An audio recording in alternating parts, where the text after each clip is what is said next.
Physics का paper जो आज 12th वालों को आया था, तो इसके कुछ जो ऑब्जेक्टिव्स हैं हम देखेंगे कि इनके आंसर्स क्या है और थोड़ा एक्सप्लेन करने की कोशिश करेंगे, ठीक है। तो पहला क्वेश्चन जो था, the SI unit of conductivity is, conductivity का एसआई यूनिट क्या होता है? कंडक्टिविटी मतलब होता है सिग्मा 1/5।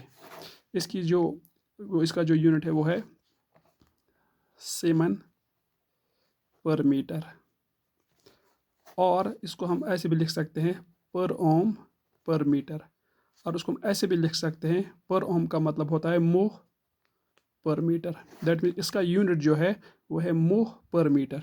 इसका ऑप्शन डी सही है, ठीक है ना। दूसरा क्वेश्चन जो आया हुआ था आज ऑब्जेक्टिव 12th वालों को, वो है the force on a current carrying conductor in a magnetic field is maximum when angle between current and magnetic field is। कितना एंगल होना चाहिए कि जब फोर्स मैक्सिमम होगा? हमको पता है कि जो फोर्स होता है वो होता है बराबर ILB साइन ऑफ थीटा और फाई। तो फोर्स मैक्सिमम कब होगा? तो फोर्स मैक्सिमम कब होगा? जब फोर्स मैक्सिमम कब हो सकता है? जब थीटा का वैल्यू मैक्सिमम, थीटा का वैल्यू मैक्सिमम कब होगा? क्योंकि यहाँ पे साइन वैल्यू है 90 डिग्री पे होता है π/2, that means 180/2 is equal to 90, that mean इसका आंसर है π/2, ठीक है। अब तीसरा क्वेश्चन जो तीसरा ऑब्जेक्ट आया हुआ था, ऐसा unit of magnetic pole strength is, जो मैग्नेटिक पोल है, मैग्नेटिक पोल स्ट्रेंथ, इसका ऐसा यूनिट क्या होता है? जो मैग्नेटिक पोल स्ट्रेंथ होता है वो हम एम से रिप्रेजेंट करते हैं। M is equal to force by magnetic field. M है मैग्नेटिक पोल स्ट्रेंथ, तो इसका जो यूनिट है वो है एम्पियर मीटर। इसका इसका जो आंसर है वो है थर्ड, एम्पियर मीटर। चौथा क्वेश्चन जो आया हुआ था, the magnetic flux through a coil is inversely proportional to, जो मैग्नेटिक फ्लक्स फाई कॉइल में होता है वो किसके इनवर्सली प्रोपोर्शनल होता है? अगर आपको पता होगा जो मैग्नेटिक फ्लक्स फाई होता है वो होता है बराबर BA cos of phi. That means ये डायरेक्टली रिलेट होता है एरिया के, नंबर ऑफ टर्न्स वो भी होता है साथ में, वो डायरेक्ट रिलेशन, और मैग्नेटिक फील्ड वो भी होता है, लेकिन वो डायरेक्ट रिलेशन है। यहाँ पे दिया हुआ क्या है? The magnetic flux through a coil is inversely proportional to, यहाँ पे यस का आंसर है, इसका आंसर है नन ऑफ द अबव, क्योंकि वो डायरेक्ट रिलेशन होता है बी का भी, ए का भी और एन का भी।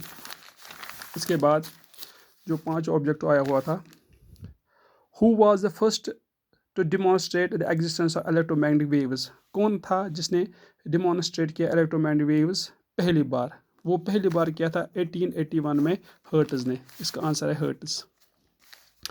A beam of light pass from air to glass. How does the velocity of light varies? ये पता ही है, ये एयर है, ये गिलास है, ये डेंसर मीडियम है, ये रेयर मीडियम है, तो इसकी वेलोसिटी डिक्रीज हो जाएगी। इसका आंसर है डिक्रीज।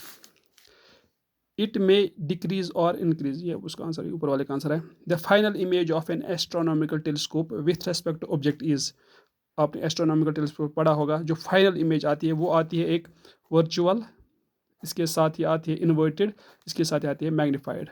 जब वर्चुअल हो तो इन्वर्टेड आना लाजमी है, और जब वर्चुअल हो इन्वर्टेड हो तो मैग्नीफाइड भी होती है। तो इसका आंसर है वर्चुअल और इन्वर्टेड। इसके बाद जो 8वां ऑब्जेक्टिव था वो है the energy of electron in the nth orbit of hydrogen atom is, वो होता है simply -13.6 electron volt N square. यहाँ पे आप इसने कन्फ्यूजन भी करवाया आपको, 10/n² इलेक्ट्रॉन वोल्ट, लेकिन ये है -13.6 एन इलेक्ट्रॉन वोल्ट में आता है इसका answer. What is the number of neutrons in C73? Number of neutron निकालना है हमें। जो नंबर ऑफ न्यूट्रॉन्स होता है वो होता है बराबर n होता है बराबर atomic mass minus atomic number z। Atomic mass क्या है यहाँ पे? 37 - 17, तो इसका आंसर है 20। और जो लास्ट ऑब्जेक्टिव था इसमें, what would be the valency of impurity element for using it as a donor for semiconductor? Semiconductor में आपने 2 टाइप के कंडक्टर सेमीकंडक्टर्स पढ़े होंगे, एन टाइप और पी टाइप। जब एन टाइप होता है वहाँ पे डोनर्स होते हैं, वो क्लोज्ड होता है कंडक्शन बैंड में।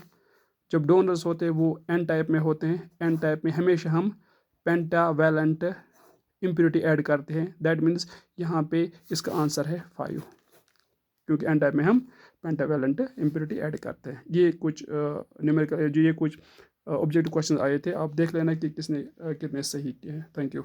अब जो बाकी चीज़ें वो आप मैं बाद में बताऊँगा।